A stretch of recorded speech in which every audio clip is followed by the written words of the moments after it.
नई बुधवार दिन भर में स्वागत है आपका। मैं हूं फैसल मोहम्मद अली।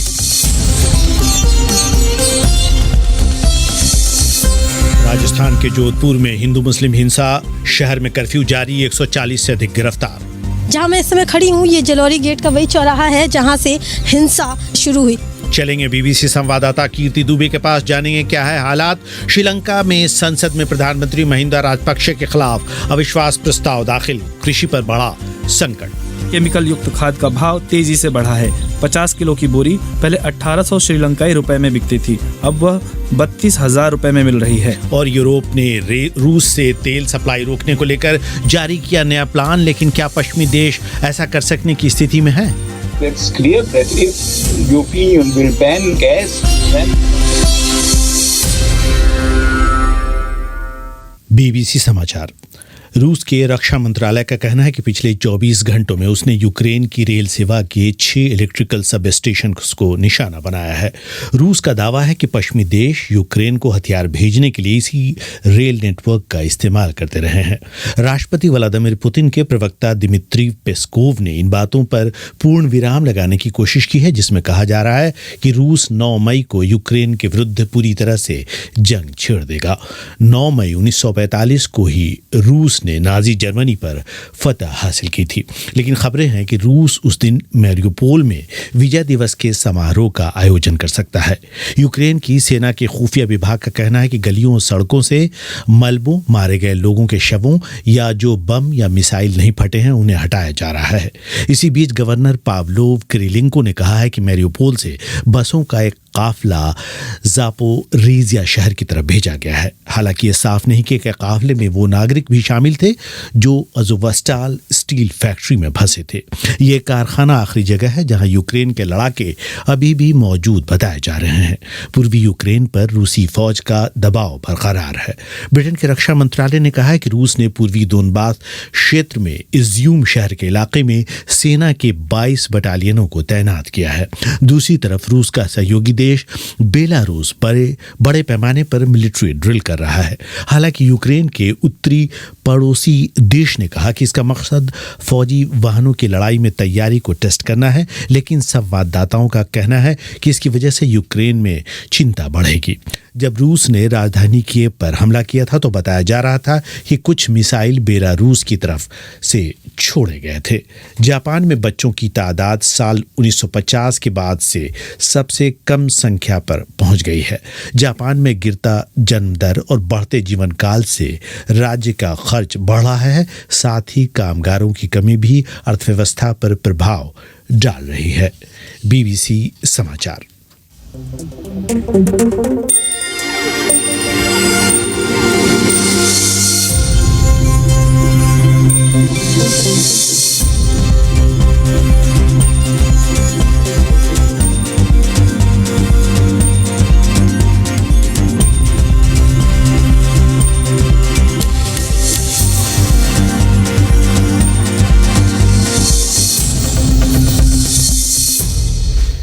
स्टूडियो की घड़ी में इस वक्त 7:33 हुआ चाहता है।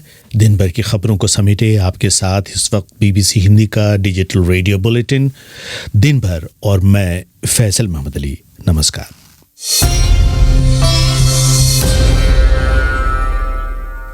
राजस्थान में सांप्रदायिक हिंसा ने ईद की चांद रात और कुछ घंटों बाद फिर दूसरे दिन भी दोबारा फन उठाया, जिसके नतीजे ऐतिहासिक नगरी को सांप्रदायिक हिंसा ने अपनी चपेट में ले लिया।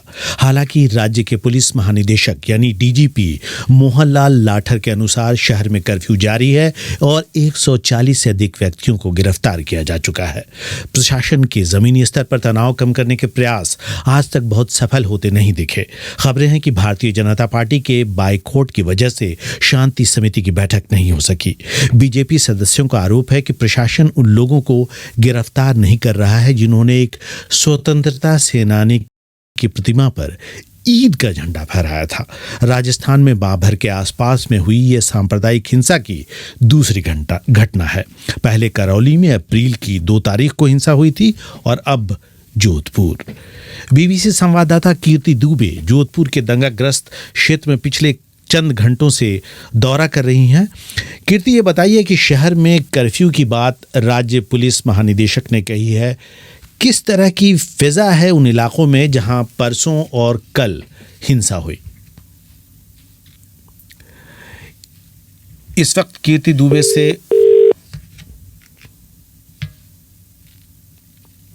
हेलो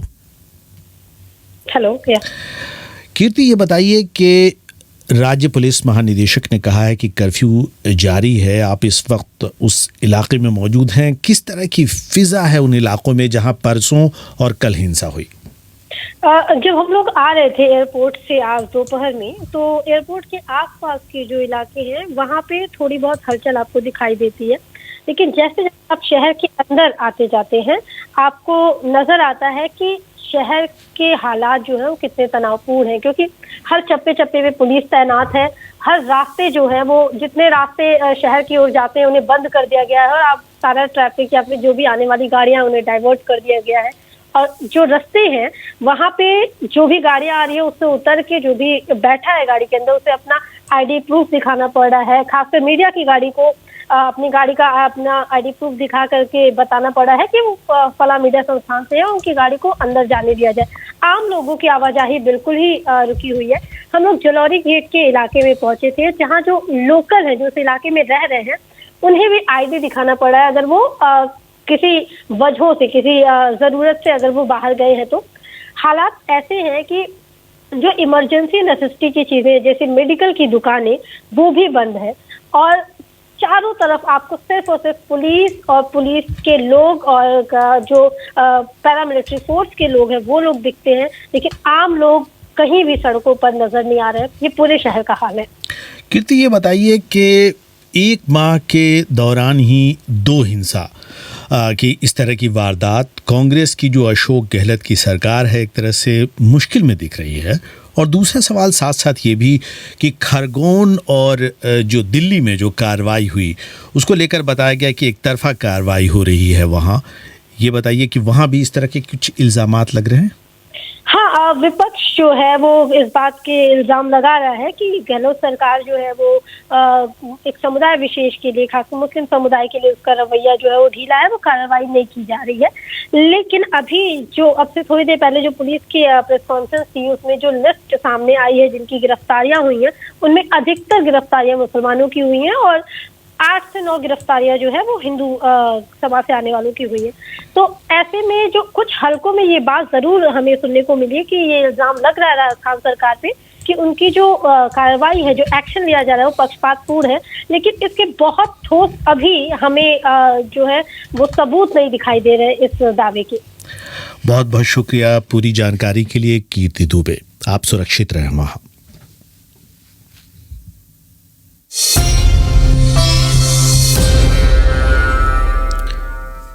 और अब रुख करते हैं श्रीलंका का। भारत के पड़ोसी मुल्क श्रीलंका में विपक्षी राजनीतिक दलों ने प्रधानमंत्री महिंदा राजपक्षे की सरकार के विरुद्ध संसद में नो कॉन्फिडेंस मोशन दाखिल किया है। देश में बदहाल अर्थव्यवस्था के चलते पहले ही राजपक्षे परिवार के कई ताकतवर मंत्रियों को सरकार से अलग होना पड़ा।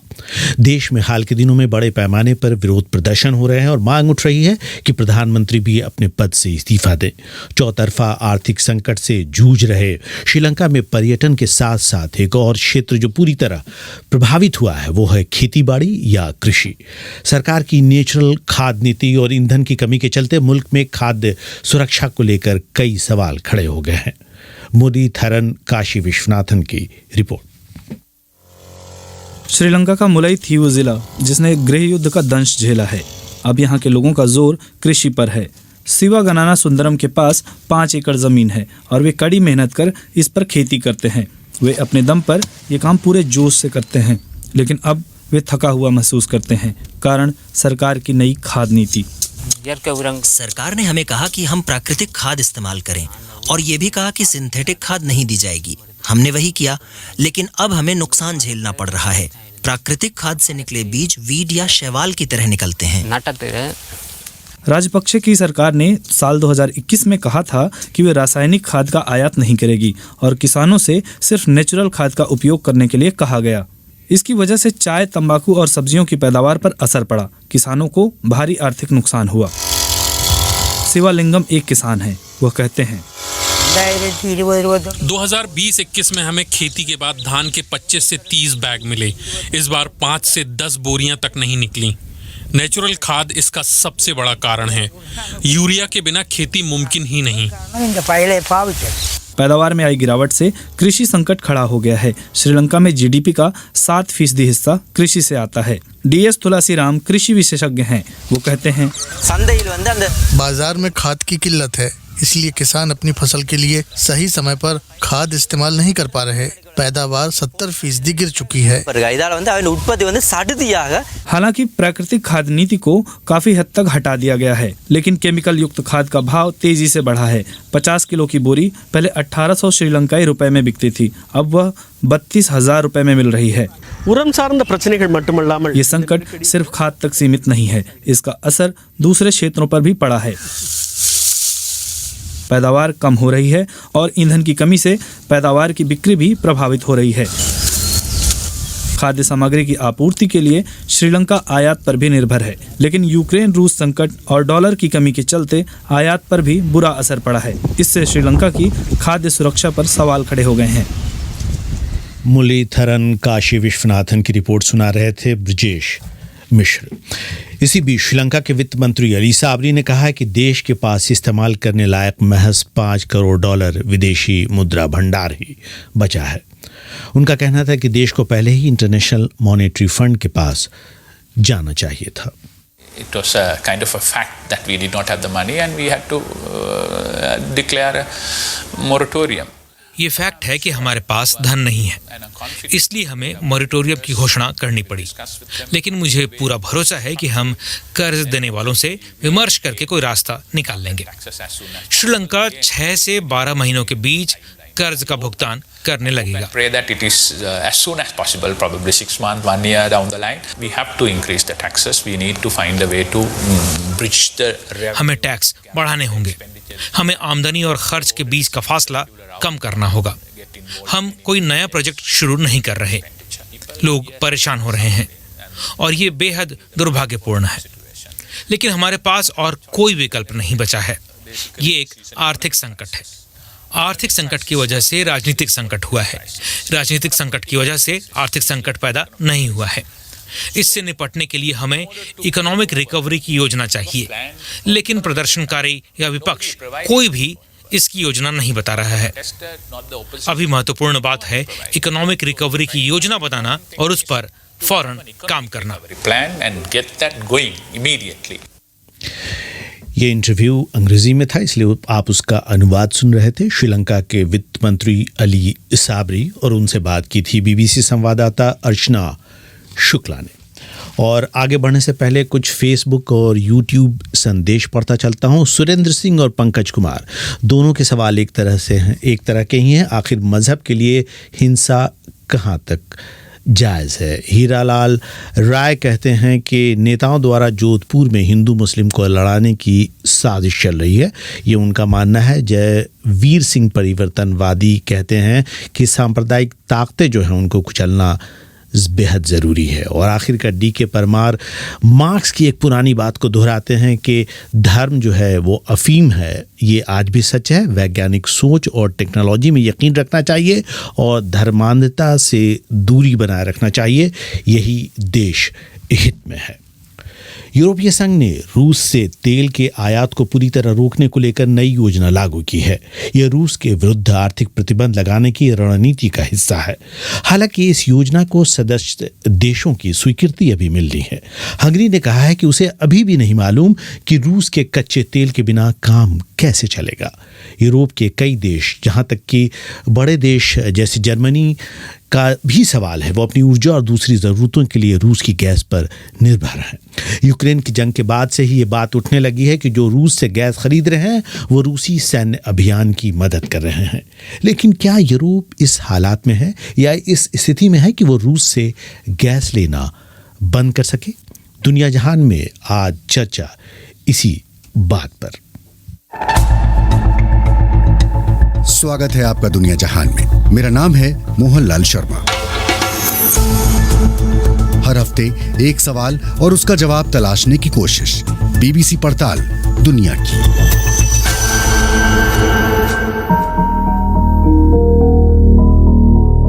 दुनिया भर में चर्चित पाइपलाइन नॉर्ड स्ट्रीम 1 रूस और जर्मनी को जोड़ने वाली ये कड़ी बाल्टिक सागर के नीचे से गुजरती है। इसे कभी जर्मनी और रूस के बीच भरोसे का प्रतीक माना गया। रूस की गैस से यूरोप के बड़े हिस्से में बिजली बनाई जाती है, लेकिन यूक्रेन पर हमले के बाद से यूरोप रूस की तरफ से मुंह फेर लेना चाहता है। तमाम देशों का इरादा इस गैस खरीद पर रोक लगाने का है। तो इस हफ्ते दुनिया जहान में पड़ताल इसी सवाल की कि क्या यूरोप रूस से गैस खरीदना बंद करने की स्थिति में है। इस सवाल का जवाब तलाशने के लिए हमने कुछ एक्सपर्ट से बात की। पार्ट 1, किसकी जरूरत है बड़ी। रूस की गैस से यूरोप का लव अफेयर पुराना है। इसकी शुरुआत 1960 के दशक में हुई। उस वक्त तत्कालीन सोवियत संघ शीत युद्ध के घेरे में था और पश्चिमी देशों के साथ कारोबारी रिश्ते ठंडे थे। इस बीच साइबेरिया में तेल और गैस का बड़ा भंडार मिलने से सोवियत संघ की ताकत बढ़ गई। अब मॉस्को के हाथ एक ऐसी चीज थी जिसे पश्चिमी यूरोप खरीदने को बेताब था। लेकिन सवाल यह था कि इस गैस को पाइपलाइन के सहारे बाजार तक पहुंचाने का खर्च कौन उठाएगा। इसका हल रूस और जर्मनी ने मिलकर निकाला। To finance this huge investments, Germany... इस बड़े निवेश के लिए जर्मनी के स्टील उत्पादकों ने बैंक से पैसे लिए और संसाधन मुहैया कराए। रूस ने गैस बेचकर निवेश के लिए धन मुहैया कराया। ये हैं हमारे पहले एक्सपर्ट गियोर्ग एडमन। वो बर्लिन यूनिवर्सिटी ऑफ टेक्नोलॉजी में 23 साल तक प्रोफेसर रहे। उनकी राय में यूरोप के लिए रूस से गैस लेना फायदे का सौदा था।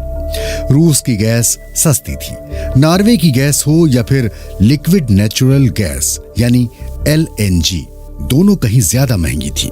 लेकिन अमेरिका को यह बात खटकने लगी। यूरोपीय देशों के सोवियत संघ से गैस खरीदने का अमेरिका ने हमेशा विरोध किया। अमेरिका और यूरोप के बीच विवाद भी हुए। इसके बाद यूरोप और अमेरिका के बीच एक समझौता हुआ। इसके तहत ये सहमति बनी कि यूरोप रूस से सिर्फ 40% गैस खरीदेगा। रूस पश्चिम यूरोप को कितनी गैस बेच सकता है, इसकी सीमा भले ही तय कर दी गई, लेकिन इससे मिलने वाली रकम सोवियत अर्थव्यवस्था के लिए महत्वपूर्ण बनी रही। सोवियत संघ के बिखराव की महत्वपूर्ण वजहों में से एक 1980 के दशक में गैस की कीमतों में हुई गिरावट को भी बताया जाता है। आज भी रूस की अर्थव्यवस्था में 1/4 योगदान इसके तेल और गैस उद्योग का है।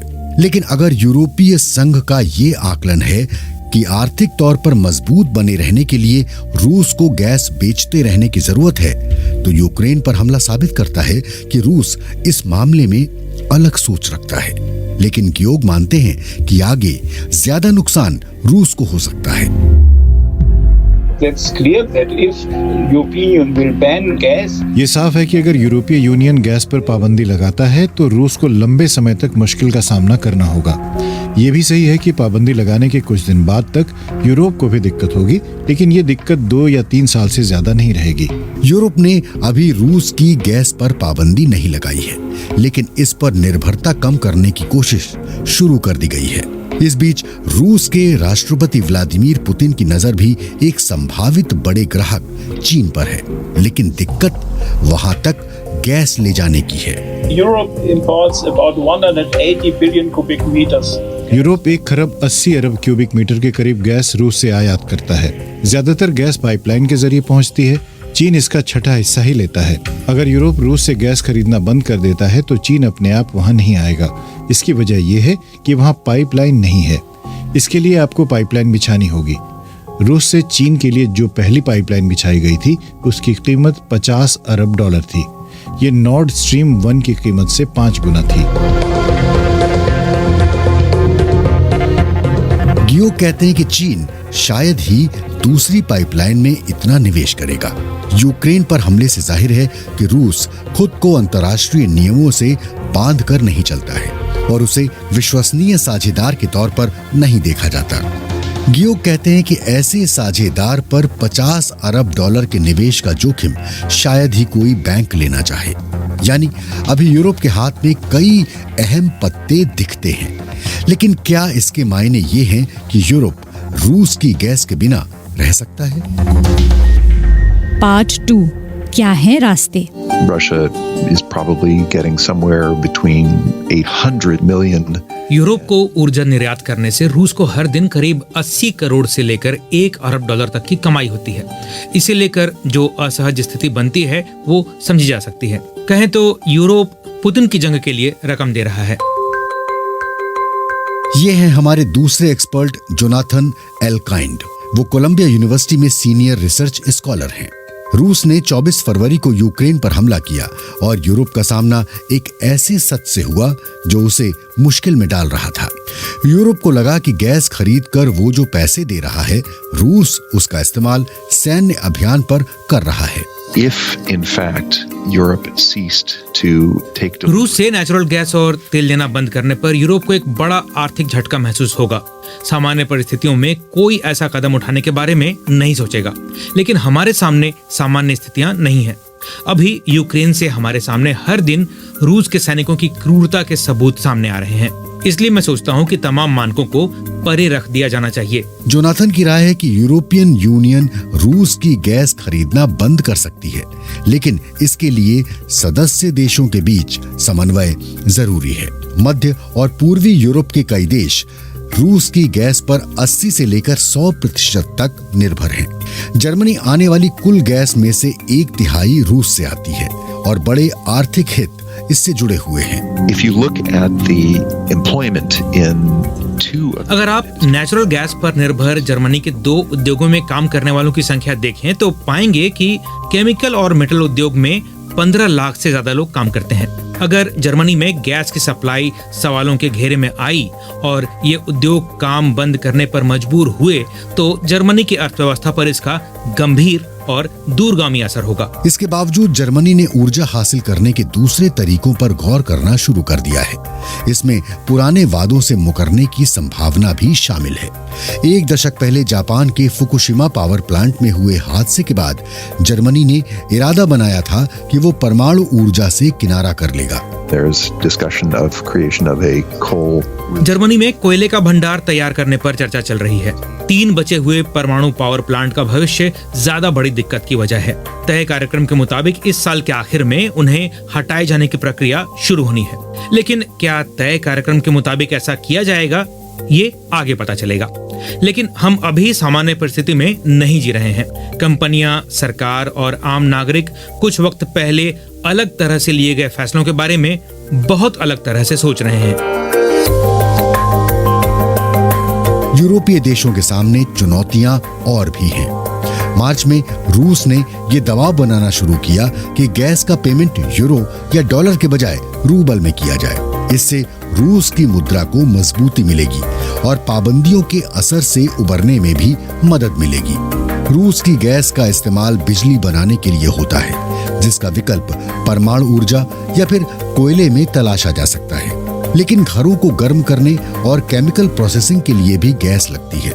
ऐसे में यूरोप के लिए गैस जरूरी है, और ऐसी गैस जो पाइपलाइन के जरिए वहां तक पहुंच जाए। पार्ट 3 LNG कितनी कारगर। So today there are a number of alternatives where Europe. आज कई ऐसे विकल्प हैं जिन्हें यूरोप आजमा सकता है, और कोई भी देश ये बहाना नहीं बना सकता कि वो रूस से गैस आयात कम नहीं कर सकता। हमारी तीसरी एक्सपर्ट एग्निया ग्रीगस वाशिंगटन से हैं और energy and political risk expert हैं। एग्निया मानती हैं कि यूरोप में लिक्विफाइड नेचुरल गैस यानी LNG का बड़ा रोल हो सकता है। There are gas pipelines that European countries can. Europe के देशों की पहुंच अल्जीरिया की पाइपलाइन और अजरबैजान के साधन कॉरिडोर तक हो सकती है। पोलैंड एक नई पाइपलाइन बना रहा है। नॉर्वे से आ रही बाल्टिक पाइपलाइन के अलावा एक पाइपलाइन लीबिया की भी है। जिन देशों के पास इन पाइपलाइन तक सीधी पहुंच नहीं है, उन्हें इस बात का फायदा मिल सकता है कि यूरोप ने बीते दशक के दौरान इंफ्रास्ट्रक्चर पर बहुत काम किया है और यूरोप के ज्यादातर देशों के बीच आपसी संपर्क अच्छा है। वो अपने पड़ोसी देश से गैस हासिल कर सकते हैं। ऐसी गैस ले जाने के लिए एक विकल्प ये भी है कि उसे इतना ठंडा किया जाए कि वो लिक्विड यानी तरल रूप में आ जाए। इसके बाद इसे समुद्र के रास्ते जहाज से भेजा जा सकता है। एग्निया कहते हैं कि एलएनजी का बाजार बढ़ रहा है। यूरोप के देश इसे अमेरिका, कतर और नॉर्वे से खरीद रहे हैं। एलएनजी की खूबियां हैं, लेकिन इससे जुड़ी दिक्कतें भी हैं। So LNG imports does require considerable infrastructure. LNG आयात करने के लिए एक आधारभूत ढांचे की जरूरत होती है। इसमें करीब 1 अरब या उससे ज्यादा लागत आ सकती है। इसे बनाने में कई साल का वक्त लग सकता है। छोटे देश जिनके पास बजट कम है और वक्त की भी कमी है, वो पानी में तैरते जहाजों को टर्मिनल के तौर पर इस्तेमाल कर सकते हैं। इससे कीमत कम हो जाएगी और इन्हें चालू करने में भी वक्त कम लगेगा। एग्निया बताती हैं कि यूरोप के पास एलएनजी आयात की अभी जो क्षमता है, उससे 40% जरूरतें पूरी हो सकती हैं। लेकिन क्या एलएनजी महंगी है? So it has proven to be not more expensive because it has proven to be incredibly. ये ज्यादा महंगी साबित नहीं हुई है। दुनिया और यूरोप के बाजार में इसके दाम प्रतिस्पर्धी हैं। उदाहरण के लिए अमेरिका की आधी एलएनजी यूरोप जाती है। इससे साबित होता है कि दाम माकूल होने की वजह से वहाँ बाजार में इसकी मांग भी है। एग्निया कहती है कि एलएनजी का अभी ऐसा मार्केट नहीं है जहाँ मांग क्षमता से ज्यादा हो, लेकिन इन बातों से जुड़े राजनीतिक और आर्थिक हित भी हैं। पार्ट 4, राजनीतिक कीमत क्या होगी? If you look at it from a purely economic perspective, from a price perspective. अगर आप सिर्फ आर्थिक यानी कीमत के नजरिए से देखें तो रूस की प्राकृतिक गैस के लिए आकर्षण बना रहेगा। हमारी चौथी एक्सपर्ट हैं मार्गरीटा बामासेडी। वो हार्वर्ड यूक्रेनियन रिसर्च इंस्टीट्यूट में रिसर्च एसोसिएट हैं। उनकी राय में ऊर्जा से जुड़ी कूटनीति में दाम से कई बातें तय होती हैं। रूस से गैस लेना बंद करने के मुद्दे पर जब यूरोप के देश मंत्रणा करेंगे तो पैसे से जुड़े सवाल की बड़ी अहमियत होगी। जैसे हम पहले बात कर चुके हैं कि जर्मनी ये सोच रहा है कि क्या अपने बचे हुए परमाणु पावर प्लांट की अवधि को बढ़ाया जाए। मार्गरीटा कहती है कि ये एक अहम आर्थिक फैसला होगा। You cannot kind of revive a nuclear power plant. आप ऐसा नहीं कर सकते कि एक परमाणु पावर प्लांट दोबारा शुरू करें और फिर 6 महीने में उसे बंद कर दें। आर्थिक तौर पर ये कोई समझदारी की बात नहीं है। या तो इस तरह का कोई करार हो कि ये प्लांट अगले 20 से 30 साल तक इस्तेमाल में आएंगे, या फिर उसमें लगाई जाने वाली लागत को लेकर मुआवजे के लिए स्पष्ट खाका तैयार किया जाना चाहिए। रूस की गैस पर निर्भरता खत्म करने के लिए यूरोप जो कोशिशें कर रहा है, उसका एक सिरा ग्रीन एनर्जी के इस्तेमाल के काम में तेजी लाने के प्रयासों से जुड़ता है। मार्गरीटा कहती हैं कि अभी लक्ष्य है कि साल 2030 तक जीवाश्म ईंधन की खपत को 3% घटाया जाए। इसकी रफ्तार बढ़ानी होगी। वो कहती हैं कि ग्राहकों को ज्यादा दाम चुकाने के लिए तैयार रहना होगा। सरकार को तय करना होगा कि ऊर्जा के घरेलू इस्तेमाल पर किस तरह सब्सिडी दी जाए और लोगों को ग्रीन एनर्जी के इस्तेमाल के लिए कैसे प्रेरित किया जाए। लेकिन नेचुरल गैस सिर्फ ऊर्जा की जरूरतों में इस्तेमाल नहीं होती है। ये कई रासायनिक प्रक्रियाओं के लिए भी जरूरी है। There are different types of fertilizers. Some of them use natural gas for. खाद कई तरह की होती हैं। इनमें से कुछ में नेचुरल गैस ऊर्जा के लिए इस्तेमाल होती है तो कुछ में नाइट्रोजन बनाने के लिए इस्तेमाल होती है। हम अब तक इसका विकल्प नहीं खोज पाए हैं। अगर एक बार फिर उसी सवाल पर लौटें कि क्या यूरोप रूस से गैस खरीदना बंद कर सकता है, तो जो जवाब सामने आता है वो है हाँ। लेकिन ऐसा कितनी जल्दी हो सकता है और उसकी कीमत क्या होगी, इसे लेकर राय अलग अलग है। कोई भी रास्ता आसान नहीं है। मार्गरीटा ये भी कहती हैं कि तमाम देशों के लिए अपने वोटरों को समझा पाना भी आसान नहीं होगा। If the political backlash and the impact on consumers. अगर राजनीतिक जोखिम और ग्राहकों पर होने वाले असर को स्मार्ट तरीके से संभाल लिया जाए तो रूस की गैस पर निर्भरता खत्म की जा सकती है। लेकिन अगर घरेलू इस्तेमाल की कीमतें नहीं संभाली जा सकी तो इसका राजनीतिक असर देखने को मिल सकता है। मैं इसे लेकर चिंतित हूँ। इस चिंता के समाधान में ही इस सवाल का जवाब भी छुपा है कि क्या यूरोप रूस की गैस से अपने पुराने लव अफेयर में ब्रेकअप कर पाएगा या नहीं।